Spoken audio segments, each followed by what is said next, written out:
Bonjour Sam, je suis Rim, la grande sœur de Morad, qui a été sauvagement agressée dans la nuit du 16 au 17 mars 2020 et qui est décédée des suites de ses séquelles le 24 mars.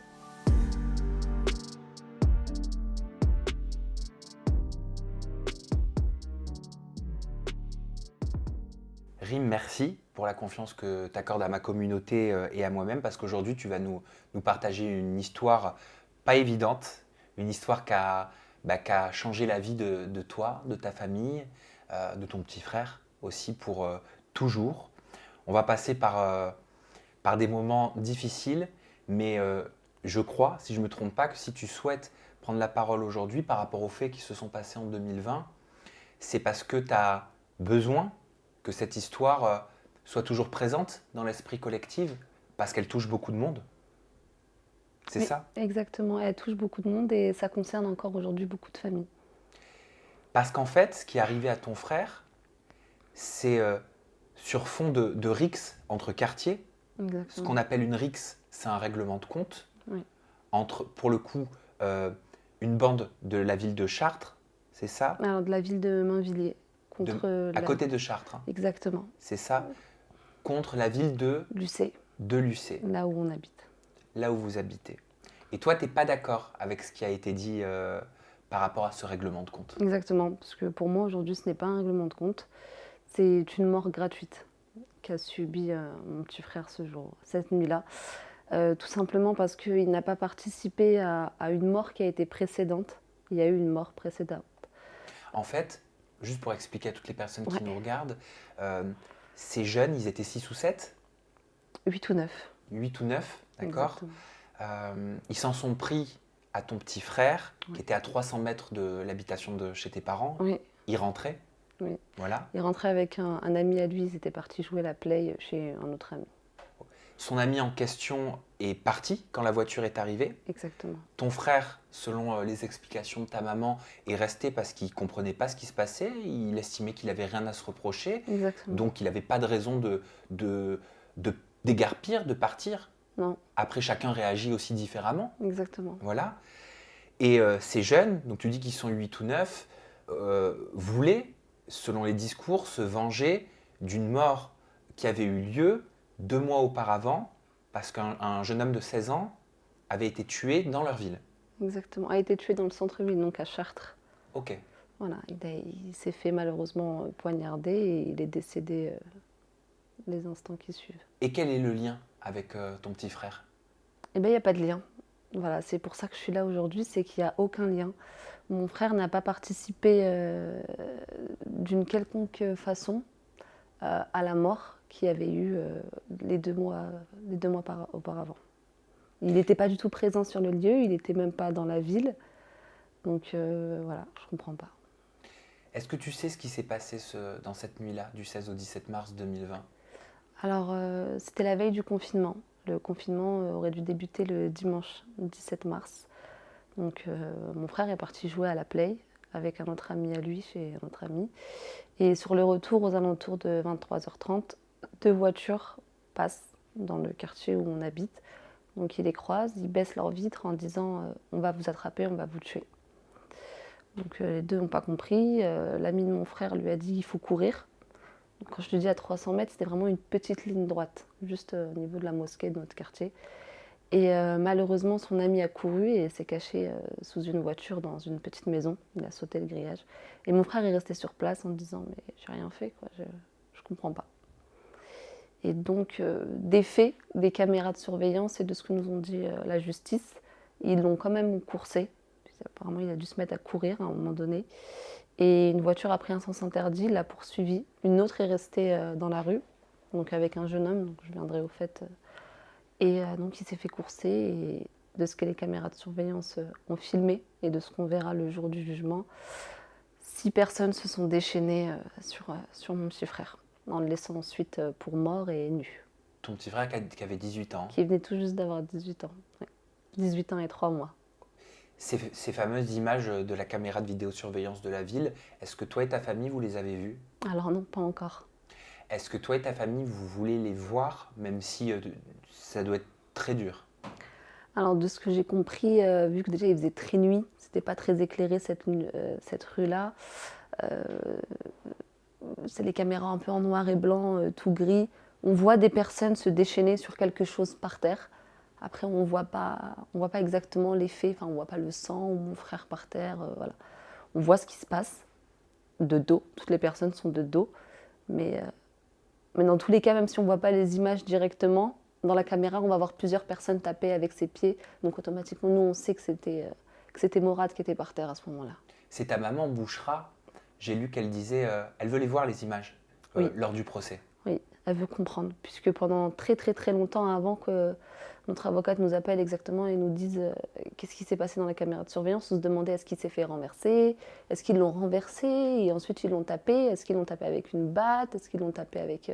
Enfin voilà, on voulait comprendre, puisque les blessures qu'il avait étaient tellement impressionnantes qu'on se demandait avec quoi ils l'ont tapé. Oui, ta maman disait qu'il était blessé des orteils jusqu'à la tête. Exactement. Mais ce qui a pris le plus, ça a été la tête. Ils savaient exactement où taper.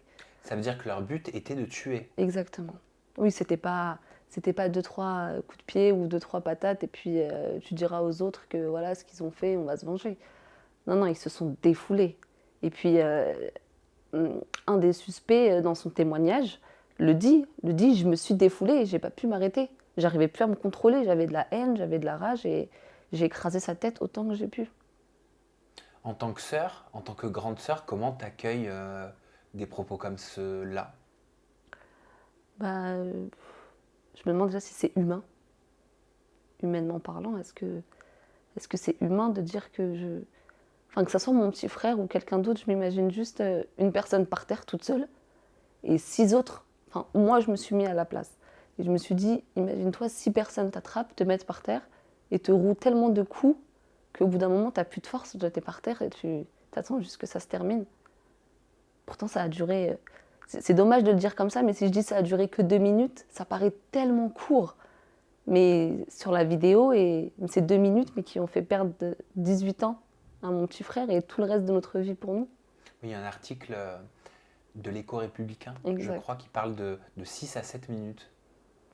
En fait, ça, 6 à 7 minutes, c'est vraiment le tout. Donc au moment où ils ont été poursuivis, jusqu'au moment où il s'est fait taper. Mais la bagarre en elle-même, 2-3 minutes. Voilà. Est-ce que tu sais si ton frère a essayé de se dégager, a essayé de s'enfuir? Sur les caméras de surveillance, on voit pas ça en fait. On voit que non, il est par terre. Et c'est ça que j'aimerais aussi comprendre. J'aimerais qu'on m'explique qu'est-ce qui s'est passé dès le début. Est-ce qu'il s'est pris un coup qui l'a mis par terre? Est-ce que c'est eux qui l'ont attrapé et qui l'ont mis par terre? Parce que de ce que les enquêteurs nous ont dit, il y a eu quand même une tentative d'enlèvement, puisqu'ils ont voulu le mettre dans le coffre. Et son sang a été retrouvé dans le coffre et dans le véhicule. Donc ça veut dire qu'ils ont essayé de le mettre Voilà. dans Mais le au véhicule. final, voilà. Au final, ils l'ont laissé par terre et pour effacer, je ne sais pas, est-ce que c'était pour... alors je laisse entre guillemets le bénéfice du doute. Je ne sais pas si c'était pour effacer de l'ADN ou autre qui l'ont déshabillé, ou est-ce que c'était pour l'humilier. Mais moi, je miserais plus sur l'humiliation. Pourquoi cette volonté d'humilier? Pourquoi tuer? Pourquoi tuer quelqu'un que vous ne connaissez même pas? Alors si seulement vous le connaissiez, peut-être. Il traînait pas beaucoup dans le centre-ville. C'était pas ce jeune du quartier qu'on trouve en bas du bâtiment ou qui va dans des bars ou des chichas, ce genre de choses. Ou il fait même pas de foot, donc vous n'aurez pas pu le croiser dans un club de foot, au City ou des choses comme ça. C'est vraiment, moi ce que j'en pense, c'est qu'ils se sont pris. Alors aujourd'hui, je peux pas dire que mon frère était un faible, mais vous vous êtes pris à une personne sur le coup qui était démunie, qui était toute seule. Donc c'est lâche. Et oui, pour le coup, sur le moment, mon frère était faible, malheureusement. Leur but, c'était pas d'être courageux à ces gens-là. Ce sont des questions que tu t'es posées, de te dire, mais quel est leur profil, quel âge ils ont, pourquoi? Alors pour moi, c'était des adultes. Quand j'ai vu l'impact des blessures et tout ça, je me suis dit, je sais pas, il y a que des adultes qui peuvent faire ça.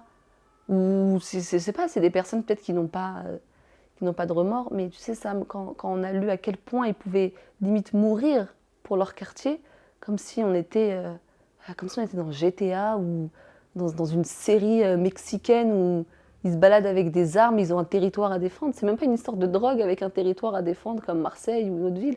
C'est une toute petite ville sans problème. Enfin, on n'a pas de... C'est eux qui ont créé ces tensions entre des quartiers rivaux. Donc on a 2 autres quartiers encore, la Madeleine et Beaulieu. Et Mainvilliers, c'est dommage à dire, mais ils ont un problème avec tout le monde. Avec Chartres, avec Lucé, avec les autres quartiers. Ils sont rivaux contre tout le monde. Ils vivent entre eux, en fait. Comment tu as pris connaissance de leur détermination, de leur discours par rapport à cette défense de quartier? Euh, eh bien, les réseaux sociaux. Et oui, quand on dit que les réseaux sociaux, ça peut aller loin, c'est exactement ce qui s'est passé. Euh, Après que mon frère a été hospitalisé, donc moi, c'est ma petite sœur qui m'a appelée en me disant Rim, il faut que tu viennes à la maison, parce que sur le coup, j'étais chez ma tante. Rim, il faut que tu viennes à la maison. Les gars de Mainvilliers, ils ont enlevé Morad. Donc je l'appelle, je lui dis qu'est-ce qui se passe. Donc j'entends ma mère à l'arrière qui crie s'il vous plaît, ils ont emmené mon fils. Parce qu'en fait, la police était arrivée, parce qu'au même moment, ils ont retrouvé un jeune. C'est une dame, non, qui promenait Oui. son chien Qui a retrouvé un jeune par terre. en caleçon. Exactement. Donc elle a appelé les ambulances, tout ça. Et au même moment, donc ma mère a appelé la police en disant mon fils s'est fait enlever par les gars de Mainvilliers. Donc pour elle, voilà, il s'est fait enlever. Donc mon père prend la voiture, fonce à Mainvilliers, cherche dans les caves, crie le prénom de mon frère, Morad, Morad. Donc il croise une petite bande de jeunes. Donc il descend de la voiture, il dit excusez-moi, vous n'avez pas vu mon fils, il s'appelle Morad, il est grand comme ça, habillé en survêt blanc, basket blanche. Ah non monsieur, on ne connaît pas du tout. Et sur le moment là, mon père était face au meurtrier de son fils. Il ne le savait pas. Pas du tout. Il l'a su quand? Il l'a su le lendemain, parce qu'il y a eu... les enquêteurs ont été rapides sur le coup, malgré le confinement, enfin juste pour cette période-là. Avec les caméras de surveillance, ils ont relevé une plaque d'immatriculation qui appartenait à un des suspects. Donc la perquisition s'est faite à 6h du matin, tout de suite le dimanche 17. Donc avec ça, ils ont retrouvé la personne. Et quand nous, on a été appelés au commissariat, donc nous, on est partis pour porter plainte, ils nous ont dit que le temps que Morad n'était pas décédé, c'était pas à nous de porter plainte. S'il s'en sortait, c'était à lui C'est dur même de dire ça. de porter plainte. Donc pour moi, je me suis dit, bon, il va s'en sortir, il va porter plainte. Donc ils nous montrent des photos, et là, ils montrent la photo du suspect qui a été interpellé à 6h du matin. Et là, mon père dit, mais attendez, il y a un problème, parce que ça, c'est le gars que j'ai vu hier avec plusieurs autres personnes. Donc la police lui dit, écoutez, on va vous donner un carnet avec plusieurs photos. Et vous essayez de... Donc mon père, il les a décrits un petit peu, la taille, la corpulence, les cheveux, couleur de peau. Donc avec ça, ils ont pu un petit peu rechercher, juste dans le secteur de Mainvilliers, un peu ceux qu'ils ont des casiers, quoi, avec leurs photos. Et mon père les a sélectionnés un par un, en disant il y avait lui, il y avait lui, il y avait lui. Et c'est ça qui a aidé l'enquête, puisque c'est avec ça qu'ils ont pu retrouver vraiment... Dans quel état émotionnel il était ton papa à ce moment-là, de se dire j'ai été face à face, droit dans les yeux avec les meurtriers de mon fils? De la rage, énormément de rage. Je pense que, je ne sais pas si je peux le dire vraiment, mais mon père, je pense que s'il savait que c'était eux, il aurait pu juste les apercevoir, je pense que ça aurait pu aller beaucoup plus loin, cette histoire. Est-ce que j'aurais perdu mon père, ou d'une façon quelconque, que ce soit qu'il aille en prison puisqu'il a fait du mal à un autre pour venger son fils, ou est-ce que je perds mon père parce qu'ils lui refont la même chose qu'ils ont fait à mon frère? Et ces jeunes savaient pertinemment ce qu'ils avaient fait. Exactement. À ce Mais ils ne moment-là. savaient pas que c'était le fils de qui, tout simplement. Mais ils se doutaient que ça devait être le père. Oui, mais bien sûr, parce qu'ils venaient rechercher un jeune. Donc, Ils n'ont pas d'émotion, ces jeunes, ils n'ont pas de sentiments, ils ont...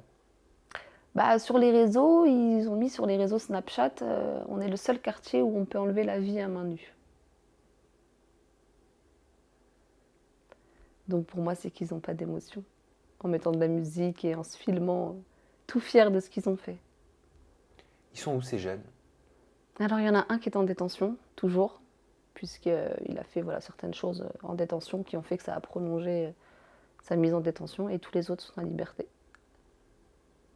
La loi française fait qu'au bout d'un an, s'il n'y a toujours pas eu de jugement, ils peuvent faire appel et demander à être libérés. Donc ils sont tous sous contrôle judiciaire. C'est un fait, puisque c'est marqué sur les papiers. Mais ils sont dehors. Donc ma sœur en a déjà croisé dans des fast-foods. Elle s'est fait, je dirais que c'était cette année, période de fête foraine en début d'année, vers avril-mai. Elle va à la fête foraine et l'un des petits frères des suspects la fixe. Donc elle le fixe. J'ai une petite sœur qui est très tu me fixes, je te fixe, j'ai pas peur de toi, quoi. alors qu'elle connaît ce qui peut se passer. Moi, je suis plus, je me fais petite s'ils sont là. Et il la fixe, elle le fixe et ainsi de suite. Et il lui dit, c'est quoi ton problème? Elle lui dit, bah, c'est toi ton problème, tu me fixes, je le fixe. Et il s'est dévenu et il l'a giflé. Voilà, il lui a, enfin, pas au point de mettre une grosse gifle, mais quand même, il a levé la main vu qu'il lui a touché le visage, en insultant ma mère. Elle a porté plainte? Oui. Oui, on a porté plainte et elle a eu une ordonnance d'éloignement. Si cette personne devait s'approcher d'elle un autre jour. En fait, ce que je dois comprendre, c'est que tant qu'il n'y a pas eu le jugement, et ça va faire 3 ans, ça fait 3 ans, Ça va faire 4 ans ça va faire 4 ans, au mois de mars. vous sentez en danger. Le danger, enfin, je me sens plus en danger peut-être pour mon petit frère qui est en train de grandir, ou pour même les autres personnes de mon quartier. Moi, en soi, aujourd'hui, je peux même pas dire que je leur ai rien fait ou j'ai rien contre eux, vu qu'ils prennent la vie de tout le monde et n'importe qui. Donc au final, on est tous en danger. Si moi aussi je rentre tard un soir et que je suis au mauvais moment, au mauvais endroit au mauvais moment, ils descendent, ils vont me faire quoi à moi? Mais donc ça veut dire que le danger, il est pour tout un quartier. Exactement. Ça peut être pour une vieille dame, un vieux monsieur, un jeune, Après, je pense qu'ils sont plus sur les jeunes, mais par contre, que ça soit fille ou garçon, ils ont pas de. Ils considèrent une fille comme un garçon. Ils peuvent lui faire ce qu'ils font à un garçon, ils le font à une fille. Et pourquoi ça met autant de temps, ce procès? Alors, on a eu rendez-vous avec la juge, elle dit que ça met autant de temps parce qu'il y a beaucoup d'inculpés. Et un gros dossier avec 8 à 9 personnes, 9 témoignages à récupérer. Ils s'amusent tous à faire des appels, donc ça fait balader le dossier. Moi, je veux sortir, moi, je veux faire ci, moi, je veux faire ça. Après, je sais que ce n'est pas des excuses vis-à-vis de moi, mais vis-à-vis de la justice, c'est comme ça. Les gros dossiers prennent du temps. Il faut l'accepter ou c'est normal d'être en colère? Non, on est en colère. Mes parents sont très en colère. Il y a encore 2-3 jours, ma mère m'a dit il faut envoyer un mail à l'avocate puisque le dossier a été clôturé. Donc il n'y a plus de témoignages à récupérer. Donc là, tout ce qu'on attend, c'est une date. Sauf qu'il a été clôturé avant l'été. Au bout d'un moment, la date, il va falloir nous la donner. Parce que moi, ma mère, elle ne sera pas apaisée le temps qu'elle ne comprendra pas l'histoire de son fils et qu'elle n'entendra pas les peines qu'ils prendront. Ta maman, elle vit plus. Pas Elle le du disait, tout. hein. Oui. Elle vit plus, elle a besoin d'aide, elle prend des médicaments, cachets. Et si exactement. elle en a besoin, elle a pleinement raison, parce que parfois, il faut savoir, faut savoir se dire, oui, ok, j'en ai besoin, là, pour l'instant. Voilà. Parce qu'il y a des gens qui sont anti-médicaments, mais je crois qu'il y a des situations où, voilà, ça aide. Comment elle avance? Ta mère, ton père, ta famille, comment vous avancez? Ma mère, je sais que elle avance parce qu'il y a mon petit frère. Il y a mon tout petit frère de 10 ans, on va dire entre guillemets, qui met encore la gaieté à la maison, qui met un peu de joie, qui met... Voilà, il y a encore quelque chose, il y a là encore un garçon, malgré qu'elle a encore 2 filles, elle nous a encore nous, mais elle a encore ce petit garçon qui est toujours collé à elle, c'est son petit bébé, quoi, entre guillemets, il remplacera pas son deuxième enfant, mais il lui met, comme on dit, un peu de pansement sur le cœur. C'est voilà, les moments où elle est vraiment mal, où elle pleure, il est là, elle se console, entre guillemets, comme un peu. Quant à mon père, tout ce qu'il y a dans sa bouche, c'est la justice. Ça ne l'intéresse pas de savoir le pourquoi du comment. Il veut qu'il y ait justice. Il ne veut pas qu'il s'amuse à les croiser un jour à l'épicerie d'à côté. Mon père, il faut la justice, il faut qu'il y ait justice. Ton frère Morad, tu l'as vu, toi, par la suite, après l'accident? Alors, je ne l'ai pas vu le 17 mars, puisque minuit était passé. Il a été emmené à l'hôpital du Coudray, donc dans Chartres. On est parti, donc l'ambulance était déjà arrivée. Mon père nous a dit, je les ai vus entrer avec un garçon. Je ne sais pas si c'est lui, parce que vraiment sa tête, je crois que c'est un accident, sa tête était super grosse, enfin, ils étaient tous autour de lui, mais c'était bien lui. Donc il a été emmené par les médecins, donc nous on est arrivés juste après. On a demandé à le voir et le médecin nous a dit non, pas ce soir. Donc jusqu'ici, en fait, la façon dont le médecin nous a parlé, moi je me suis dit, bon, il a dû se faire taper, il a peut-être un bras cassé, une jambe cassée, quelques bleus sur le visage. Et donc il a dit, si votre fils ne fait pas de fièvre ou d'infection, vous pourrez le voir demain. Donc le téléphone sonne ensuite, donc ma mère s'évanouit par terre. Donc les médecins viennent s'occuper de ma mère dans l'hôpital. Mon père est complètement fou de rage, il comprend plus. Enfin tout le monde est, on comprend pas en fait ce qui se passe. À 4 heures du matin, le téléphone sonne en disant votre fils doit être transféré à l'hôpital Lariboisière À Paris? à Paris. Ça s'est trop endommagé, on n'a pas assez de spécialistes pour s'occuper d'un cas comme ça. Donc il a été transféré en ambulance très tôt. Donc moi, c'est là où je me dis le déni. J'ai préparé ses affaires dans un sac. J'ai mis des affaires de rechange, survêtements, chaussettes, tout ça. J'ai pris sa veste. Je vais pour l'emmener. Mon père il me dit mais je pense pas qu'il ait besoin de ça à l'hôpital. Enfin, il a des soins. Je lui dis oui, pour changer s'il veut marcher un petit peu.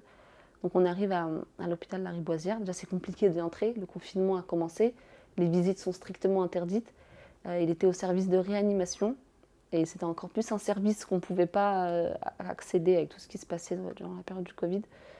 Donc l'infirmière vient en disant vous savez, vous n'avez pas le droit aux visites. Je lui dis oui, mais c'est la première fois qu'on vient ici. Il y a mon frère qui a été emmené. Elle me demande nom, prénom. Je dis Morad Mezri. Elle me dit attendez, j'arrive. Donc, elle part pendant un petit moment, 30-40 minutes. Elle revient en me donnant un petit formulaire à remplir. Il s'appelle comment, date de naissance, son plat préféré. Je lui dis mais pourquoi il y a toutes ces questions, je dois y répondre. Elle me dit si il se réveille, c'est pour lui poser des questions, savoir un petit peu où il est, savoir s'il n'a pas les troubles de la mémoire. Je dis parce que s'il se réveille.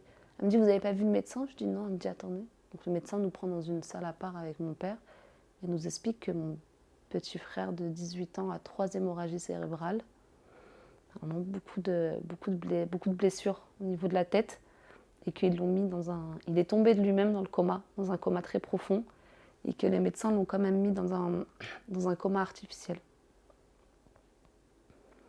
Je regarde mon père, je dis d'accord, il va se réveiller. On ne sait pas, il est jeune, il se bat, il est en très bonne santé. Il n'y a pas de raison pour laquelle on abandonnerait dès demain les soins. Malheureusement, Morad décédera 6 jours plus tard. Il se sera battu comme il peut. On a eu des espoirs. Les médecins ont essayé de faire des opérations pour essayer d'ouvrir un peu le cerveau, histoire de le laisser un peu respirer le cerveau, puisque ça gonfle, la pression du cerveau gonflée. Sauf que le cerveau est bien le seul organe qu'on ne peut pas toujours soigner. Donc ça a gonflé, gonflé, gonflé, jusqu'à qu'il n'y ait plus rien. Donc il a été déclaré en mort cérébrale. L'espoir, vous l'avez eu jusqu'à quand? Il est décédé un samedi, on a eu de l'espoir jusqu'à peu près mercredi, entre dimanche et mercredi. Puisque les médecins nous appelaient et nous disaient voilà, l'opération s'est bien passée, la pression redescend, et le soir même, Morad a fait une infection pulmonaire, ça va pas du tout, ça gonfle, et l'appel était il faut venir. Donc ça veut dire que 3 jours avant, vous aviez compris. Oui. Comment on vit pendant ces quelques jours où on comprend qu'on va perdre un être cher, sa chair, quoi? L'expression de quand on subit un choc et qu'on dit le temps s'arrête est vraie. Puisque pour moi, le temps s'est vraiment arrêté. Je me souviens du dimanche, quand on est parti le voir. Je me souviens du début de semaine, les appels. Et après, jusqu'à lui dire au revoir, c'est complètement le trou noir. Je ne sais pas, c'est un blanc. Pourtant, ça a duré 6 jours. Et moi, je disais plus à mes parents, le temps qu'il est là et qu'il se bat, c'est que ça va peut-être aller. Et mon père répétait à ma mère, non, il est parti ton fils. Il est parti le dimanche quand ils lui ont fait ça, il est parti. Et je me dis qu'il s'est battu comme il pouvait, puisqu'il s'est battu jusqu'à ce que l'ambulance arrive. Et quand il a été mis dans l'ambulance, il est tombé dans le coma. Pourquoi est-ce que son corps a été inhumé un mois après, le 27 avril? Oui, en raison du Covid, déjà, premièrement. Plutôt le Covid, ça a été en second. Puisqu'en première partie, quand il y a un meurtre ou une agression ou ce genre de choses, le corps ne va pas directement à la morgue de l'hôpital.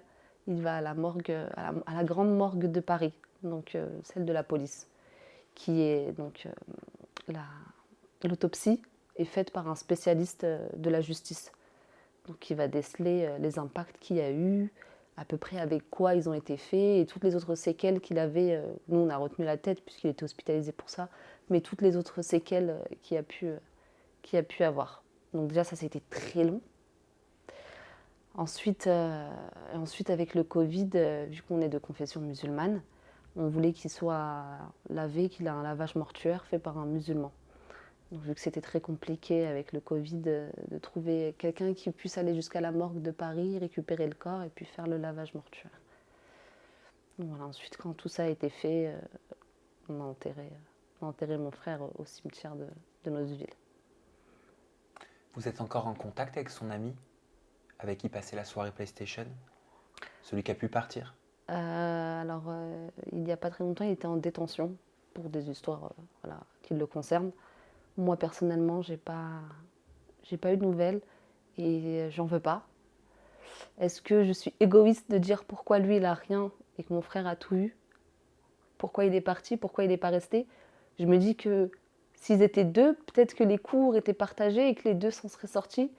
Mais je ne veux pas paraître méchante en disant que peut-être si les deux seraient restés, les deux seraient morts, donc deux mères seraient endeuillées aujourd'hui.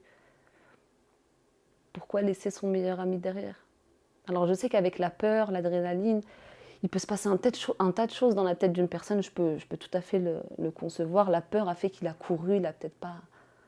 Même malgré qu'après qu'il se soit caché, il s'est relevé, il est parti chercher de l'aide tout de suite. Il a appelé sa mère, qui a appelé une voisine, et c'est la voisine qui a dit à ma mère, à ton fils, et pourquoi il n'est pas resté? Mais je lui en veux pas, parce que dans des moments comme ça, je pense que chacun pense un peu à sa vie.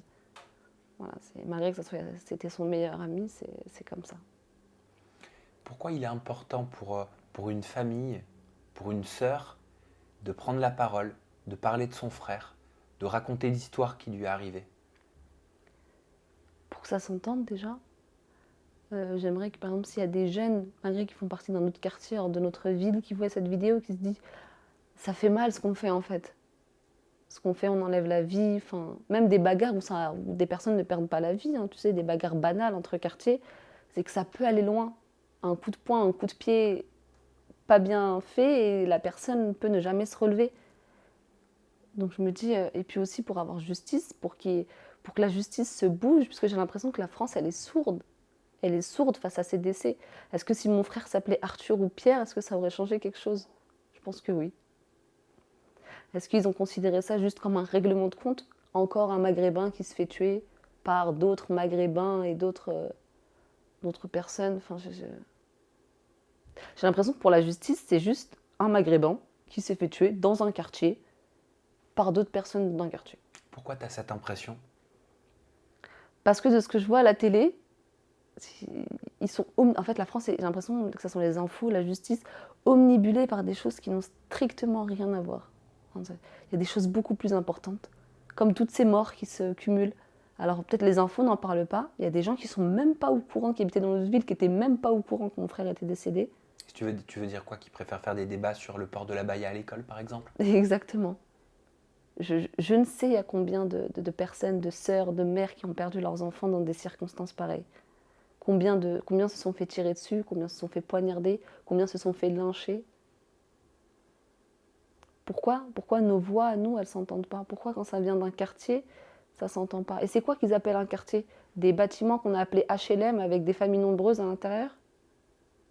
Des familles nombreuses, il y en a dans tous les bâtiments. Enfin, c'est pas... Comment faire comprendre, Rim, que l'importance, elle est la même pour tous, où qu'on soit, où qu'on habite, quelle que soit notre culture, notre religion, notre foi? Parce qu'on reste à la fin tous des humains. Et que mon frère a été un enfant comme un autre, a été un adolescent comme un autre, et allait devenir un adulte comme un autre. On prend Morad et on prend Pierre et on prend Philippe. Et que Philippe, ses parents soient avocats et que moi, mon frère, son père soit juste chef d'équipe et mère au foyer, et que l'autre du milieu, voilà, ses parents sont juste profs, c'est la même chose pour tout le monde. Pourquoi nous, que ce soit les Arabes, les Africains en général, ou même les autres ethnies, pourquoi nous, on n'entend pas nos voix? Pourquoi nous, c'est toujours la même? C'est toujours les Arabes, ça doit être encore une histoire de drogue. Tu l'entends ça? C'est ça que j'ai lu quand l'Éco-Républicain est sorti le journal. C'est ça que j'ai vu sur Facebook. Ça doit être encore une histoire de drogue, il n'a pas dû rembourser, il n'a pas dû... Mais ça fait encore plus mal. Je me dis non, j'ai commenté malgré sur le moment, il y a 3 ans, j'ai commenté en disant non, c'est pas pour ça qu'il est mort. Faut faire un nettoyage, faut détruire ces bâtiments. Moi, je pense que cette histoire n'avance pas. Et non pas parce qu'il y a eu plusieurs personnes, ça je peux le comprendre qu'un dossier ça peut être long, voilà. Tu as le temps d'attraper tout le monde, de mettre tout le monde en détention. période du Covid, c'est compliqué. Il y a des choses que je peux essayer de comprendre et de faire comprendre à mes parents. Sauf qu'au bout d'un moment, quand ma mère elle me demande pourquoi l'autre il s'est fait tuer, elle voit à la télé et que le dossier, au bout de 1 an et demi, 2 ans, il y a eu le jugement, et que son fils, ça fait bientôt 4 ans qu'il a enterré ses pieds sous terre et qu'il n'y a toujours rien. Oui, vous le constatez. Et je vais te dire, je le constate aussi. Malheureusement. C'est quoi? Il faut que j'imprime une photo de mon frère quand il était à l'hôpital et que je la colle sur les murs du tribunal et je leur dis bougez-vous, sinon c'est encore tout le reste qui va finir comme ça. Après ça, ils ont fait quoi? 2, 3 patrouilles pendant le Covid pour apaiser les tensions. Au bout d'un moment, ils ont arrêté. Mais les bagarres, elles continuent dans les lycées, les bagarres, elles continuent dans le Ton centre-ville. frère, il avait. Enfin, attention, hein, quelqu'un qui a un casier, ça ne veut pas dire que c'est une mauvaise personne. On peut Oui, tous oui, faire bien une sûr. bêtise à un moment donné de Oui. notre vie. Mais dans les faits, ton frère Morad, il n'avait pas de casier. Non, pas de casier. Il était très bon élève, Oui. même si ça veut rien dire. Oui. Mais là, je parle juste de Il, ton frère. il bavardait énormément en classe. Mais c'est il vrai. avait entre 15 et 17. Il avait de très bonnes notes. Il voulait être électricien. Exactement. C'était l'année de l'obtention de son diplôme. Mais non, pour eux, c'est de la vengeance.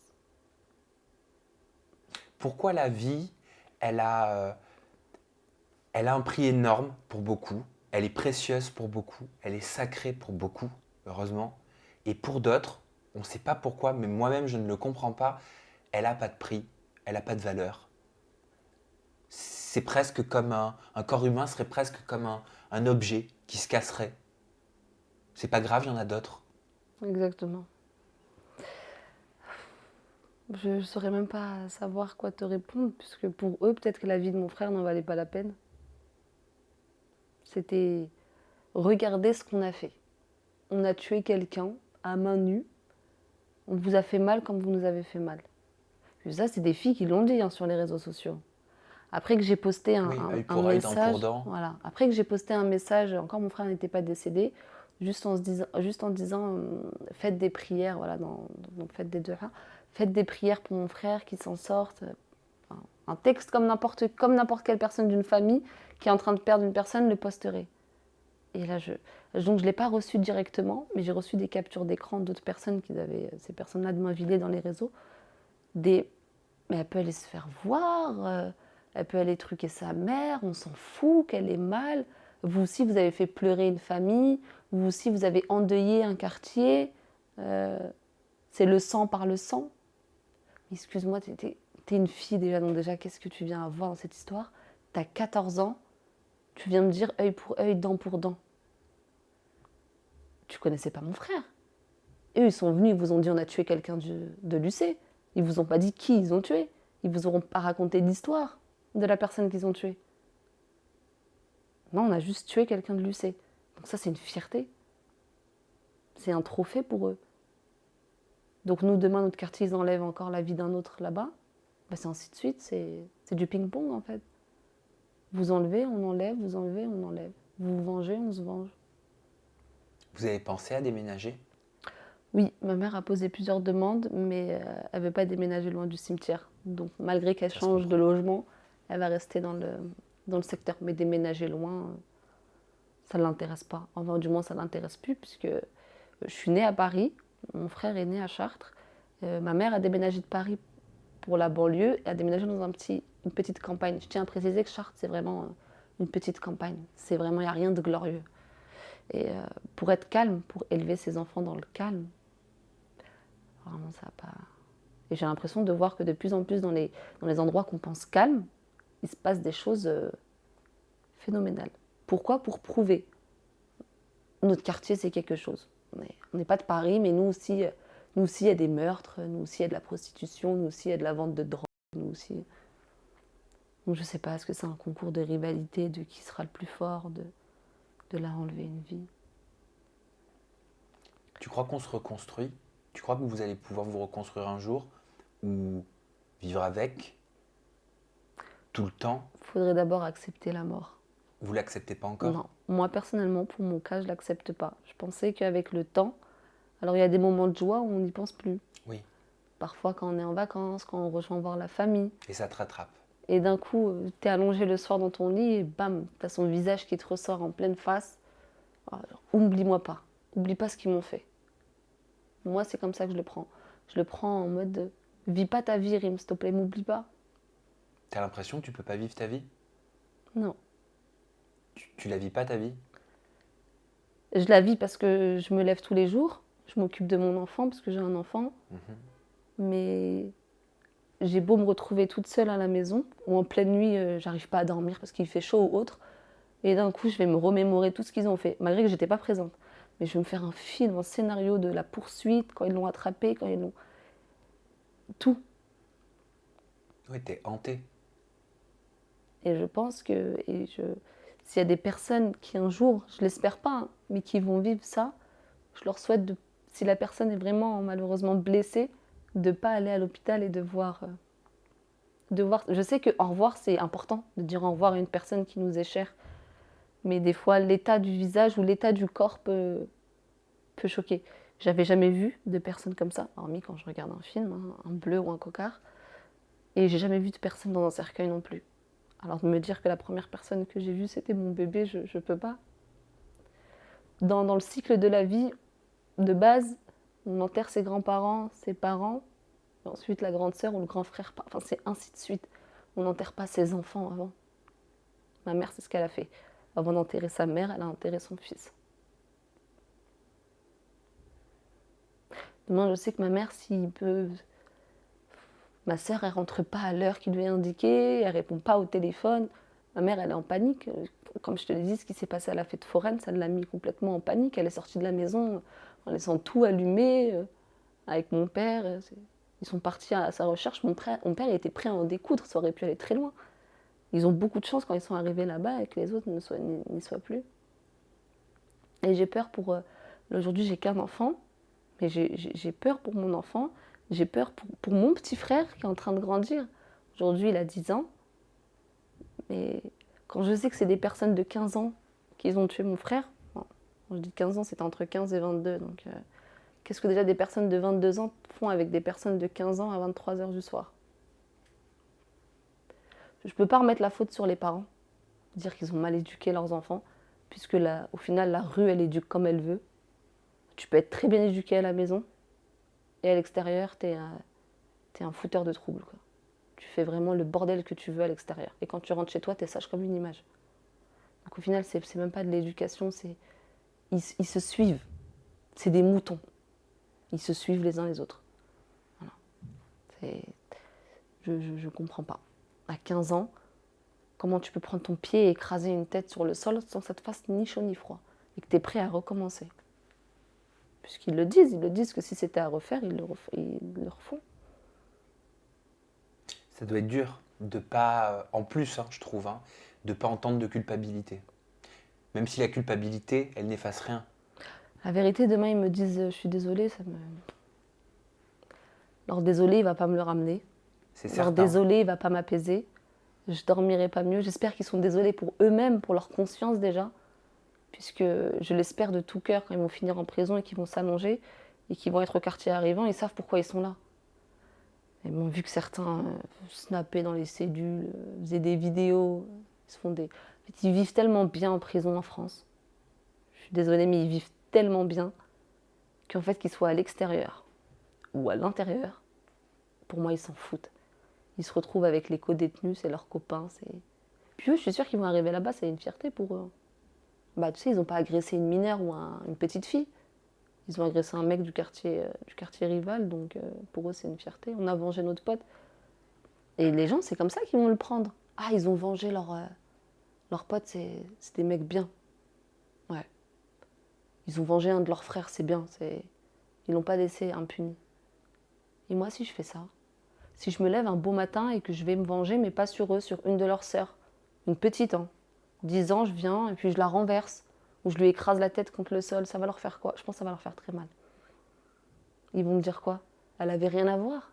Bah, mon frère aussi, il avait rien à voir. Mais ça m'intéresse pas de me venger. Certes, ça traverse l'esprit de tout le monde, je pense. On veut se venger, on veut faire ci, il faut qu'il paye. Nous aussi, on peut dire la mort par la mort. Mais nous, on croit en Dieu. On croit en la justice dans la vie ici-bas et dans la justice dans l'au-delà. Et moi, c'est tout ce que je retiens. que justice soit faite déjà ici. Ensuite, la justice de l'au-delà, c'est entre eux et leur créateur.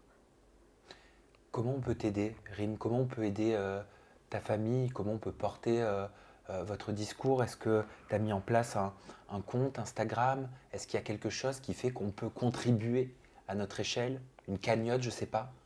Non, au niveau de la cagnotte, j'ai eu de la chance d'avoir été soutenue par mon quartier, qu'ils ont créé une cagnotte.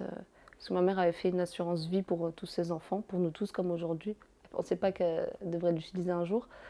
Et comme en période de Covid, le rapatriement n'était pas autorisé, voilà, c'était pas pris en charge pour l'enterrement dans notre ville. Donc voilà. Au niveau de ça, il n'y a pas de souci. Au niveau des frais d'avocat aussi, il n'y a pas de, y a pas de souci. Vraiment, tout ce que aujourd'hui, si je suis venue te voir, c'est vraiment pour que tu portes mon histoire le plus loin que tu peux et que ta communauté la partage, l'entende. Euh, je veux pas qu'ils se disent oh la pauvre, ça me fait de la peine. Je veux juste qu'ils réalisent ce que ça peut faire d'enlever la vie de quelqu'un. Alors je sais qu'il y en a en regardant cette vidéo, ils vont dire ah bah l'autre, peut-être pas ta communauté, je suis sûre qu'elle est bienveillante, mais d'autres personnes peut-être qui vont dire oui bah pourquoi ils ont tué. Mais je tiens encore à le préciser et je te le redis, mon frère n'avait vraiment vraiment rien à voir. Je sais. Ni dans un décès qui était comme je te dis précédemment, donc le jeune qui s'est fait poignarder, ni dans une autre histoire qu'il y a eu encore, je vais te dire, au mois de juillet 2019. Un jeune encore qui s'était fait poignarder, donc a survécu. Et si je te dis que le jeune qui a survécu, c'est une des personnes qui a tué mon frère. Voilà. Donc je me dis que il n'était vraiment pas présent. À aucun de ces faits, il était présent. Il était soit en Espagne, donc chez mes grands-parents, soit chez ma tante dans un village encore plus paumé que Chartres, très éloigné. Est-ce que tu pourras me tenir au courant, Rim, de la suite des événements? Oui, bien sûr. Quand il y a la date du procès, comment ça se passe le procès, etc. Parce que Ouais. je veux suivre ce qui se Il n'y a passe. pas de souci. Et Vraiment. si tu as besoin de revenir, si tu souhaites revenir, si tu as besoin de quoi que ce soit, t'hésites pas. Ok, Ta très bien. famille et toi. Et merci pour la confiance, encore une fois, que Merci tu à nous toi. accordes. Je suis désolé pour tout ce qui vous est arrivé. Et courage, Merci beaucoup. parce qu'il va en falloir et tu le sais. Pour le reste de la vie, je sais. Oui, oui. Je sais. Merci d'avoir écouté le témoignage de Rim. Partagez son histoire, portez son histoire, contribuez vous aussi à votre échelle à porter l'histoire de ton frère Morad, la triste histoire de ton frère Morad, pour que justice soit faite, une bonne fois pour toutes. Oui, On est d'accord? on est d'accord sur ça.